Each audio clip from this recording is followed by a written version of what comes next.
the threat level to this country is pretty high. Do you agree? Yes, Senator. Every time I turn around, there seems to be a new threat coming our way, and we're just going to have to meet the moment, and I think we will.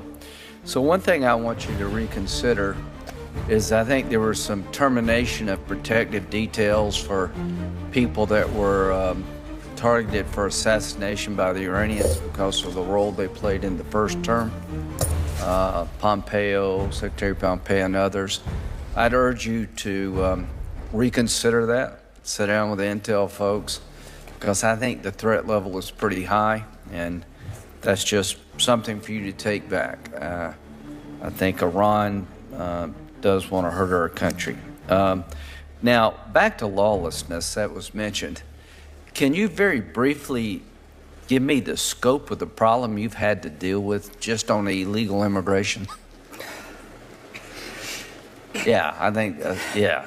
The drugs. Enormous. The drugs, the guns, the terrorists coming into our country.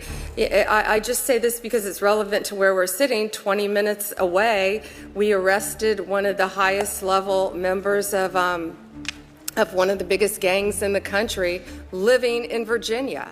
And that was through a task force that we set up with Governor Youngkin, with state, local, and federal law enforcement agencies working together. Would you say it's been a big mountain and you're climbing it?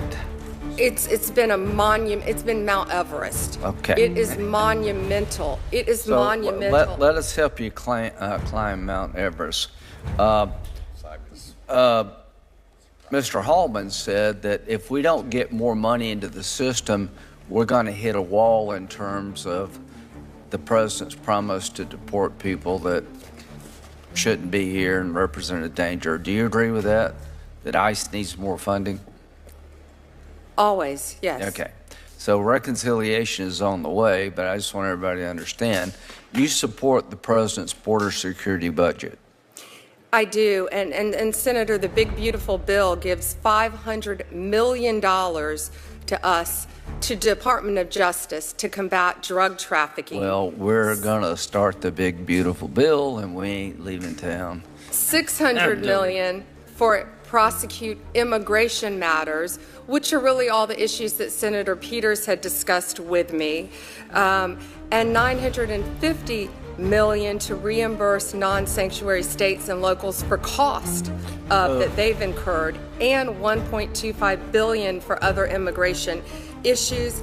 And I would urge everyone to support the Senate's version, which is much greater for Department of Justice than the House's version of one big beautiful bill. And I think that goes back to what Senator Van Hollen was discussing too, increasing our public safety, as well as you, Senator Moran. So thank you all for that. Thank you, Senator Graham. As the Senate Budget Chairman, I think I will support our version of it. And I think it's needed. You know, I'm not be joking about it. I think it's very much needed. The budget you propose will be reworked. Do you understand that we have a say in this, right? Yes. Okay. If we give you more money, do you think you could use it wisely? We will always be a good steward of your money. we will put law enforcement officers on the street. This whole DA thing, I don't know who's thinking about that, but that just makes like 0 sense to me. We'd want to be cutting the DA now and putting ATF over the DA. So, you know, we'll agree to disagree, and I just think you're doing a great job, but that's the way our system works. We may have a different view of things, and we'll work together. I trust your judgment very, very much so. Is Mexico helping us with the drug problem?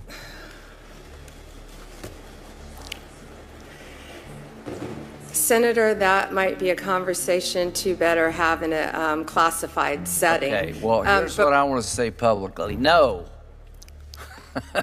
You're not. You need to, you know, half your country is run by the cartels. We're never going to be safe here until we get Mexico to change their game. I'll be glad to talk to you in a private session, but enough with Mexico. You need to up your game. The Sinaloa cartels have wreaked havoc on our country, and they continue to wreak havoc on our country. Enough of that crap. And the fentanyl coming in. Yeah, we're coming after them with Mexico's help or without their help, because I don't know what the right response is to a neighbor that allows this kind of lawlessness to come into our country and kill more young people than any other method. More people dying from fentanyl poisoning coming from Mexico than anything else. And, you know, that just needs to stop very quickly. Back to Iran. They have sleeper cells, we think, here.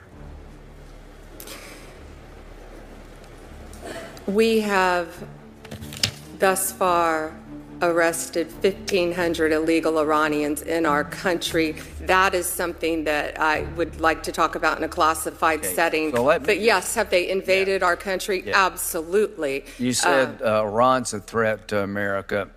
When people chant death to America, that's kind of a tip-off they're a threat to our country, right?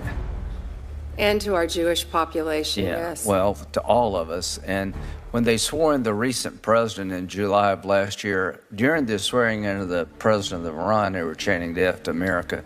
So that kind of tells me where they're coming from. I guess the point I'm trying to make is Iran is threatening us in many, many ways. I do not want to live my life or our country's life giving in to bullies and religious Nazis. We're coming after your regime to change it. Nobody wants regime change for the sake of regime change. I want the regime to change its behavior. I want them to stop the policy of killing all the Jews in Israel, reject that policy. I want them to be better neighbors for the world at large. I want them to change their behavior. And if you don't want them to change their behavior, that's weird, because they kill their own people. They're hanging people in squares today. They're very oppressive. They're very brutal. They've been trying to build a nuclear weapon, and they want to use it against the people of Israel and us. So my last point is, when it comes to Iran, can you say to the Iranian regime, you will not intimidate us to do what's best to help Israel and our own national security? We're not going to be intimidated. I think Donald Trump has said that loud and clear. We will not be intimidated, and we will keep America safe thanks to the leadership of President Trump, not only from Iran, but from Russia, from China, and from Mexico, from any foreign adversary, whether they're trying to kill us physically or by overdosing our children with drugs. We're going to do everything in our power, thanks to his leadership, to keep America safe.